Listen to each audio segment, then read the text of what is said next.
Welcome to the Bible News and Worship Network podcast, episode 4, where we explore real-world issues through the lens of biblical truth. Today is April 7th, and I'm your host, Pastor G. Today we're diving into two powerful and controversial stories, one from the world of competitive sports and another from the classroom, that illustrate what happens when standing by your convictions collide with today's cultural norms. Our theme today: when standing for biblical truth becomes the offense.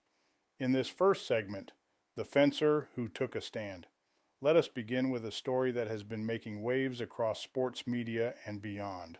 Stephanie Turner is a 31-year-old female fencer who competed in the Cherry Blossom Open, a USA fencing sanctioned tournament held in Maryland. Now, fencing isn't typically a hotbed of social controversy, but this event became just that. Why? Because Stephanie refused to compete against a transgender opponent, Redmond Sullivan, a biological male who identifies as female. Now, here's what happened. When it was time for her match, Stephanie calmly approached the strip, knelt down, and removed her fencing mask, a quiet but firm statement. She then stood up and walked away, making her position clear. She could not, in good conscience, compete against a biological male in a women's category.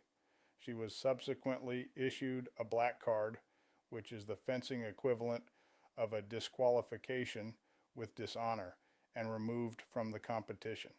Her protest was not aggressive.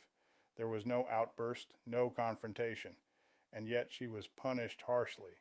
Stephanie later explained that she was defending fairness in women's sports and standing on the belief that gender is rooted in biology, a belief grounded in Genesis 1:27, which says, "So God created mankind in his own image, male and female, he created them." Supporters like J.K. Rowling and tennis legend Martina Navratilova came to her defense, but USA Fencing stood by their rules, which allow athletes to compete based on gender identity, not biological sex. Our next segment is called A Toddler, labeled Transphobic. Now let's cross the Atlantic for another troubling story, this time involving a toddler in the UK. You heard that right, a toddler. A nursery school suspended a young child just 3 or 4 years old, accusing them of abuse against sexual orientation and gender identity. That's the official wording. No specifics have been released about what the child actually said or did. But think about this. A child that age is just learning colors, shapes, and how to share their toys. And now they've been labeled transphobic. This child's story is not an isolated case. Reports reveal that nearly 94 children under the age of 11 were suspended or expelled in the 2022 to 2023 school year from UK state schools for gender identity or sexual orientation related misconduct. It raises a chilling question. Are schools now monitoring toddlers for ideological conformity? And what does it mean for parents who teach their children biblical truths about gender and creation? Now, are we being fair? Both of these stories raise a shared question. Are the rules of fairness and tolerance being applied equally? Let's pause and think. In one case, a woman is disqualified because she declined to compete against a biological male. In the other, a toddler, too young to understand complex ideas, is punished for supposedly expressing transphobia. Is this truly inclusion, or is it coercion? Have we moved from protecting rights to punishing dissent? For Christians, these aren't just political or social questions. They are deeply spiritual ones. Romans 12:2 commands us, "Do not conform to the pattern of this world, but be transformed by the renewing of your mind." We are not called to blend in, but to stand firm in God's truth. Now, what should the biblical response? So how do we respond as believers? Let's take a look at a few key biblical principles. 1. Stand for truth even when it costs you. Well, Stephanie Turner's story reminds us that truth has a cost. Matthew 5:10 says, "Blessed are those who are persecuted because of righteousness, for theirs is the kingdom of heaven."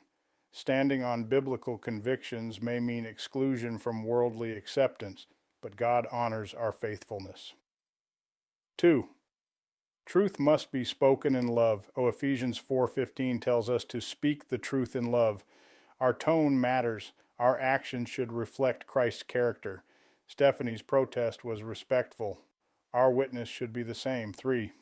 Teach your children with clarity. In a world where even toddlers are being policed for ideological compliance, we must teach our children the truth early, kindly, consistently, and clearly. Proverbs 22:6 says, "Train up a child in the way he should go. Even when he is old, he will not depart from it." Practice compassion without compromise. Colossians 3:12 urges us to show compassion, kindness, humility, gentleness, and patience. We are called to love all people, including those who identify as transgender. But love does not require agreement.